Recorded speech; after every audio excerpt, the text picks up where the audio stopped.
Nasa Biblia ba ang rosaryo? O wala sa Biblia yung rosaryo?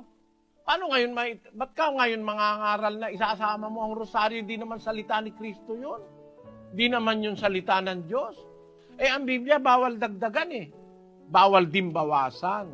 Basahin natin ang Apokalipsis 22:18. Aking sinasaksihan sa bawat taong nakikinig sa mga salita ng hula ng aklat na ito.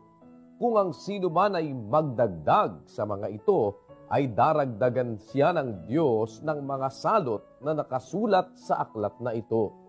At kung ang sino man ay mag-alis sa mga salita ng aklat ng hulang ito, ay aalisin ng Diyos ang kanyang bahagi sa punong kahoy ng buhay at sa bayang banal na nangakasulat sa aklat na ito. Kaya ang Biblia, bawal dagdagan ang kanyang turo, bawal bawasan. Dinagdagan ng rosaryo, purga,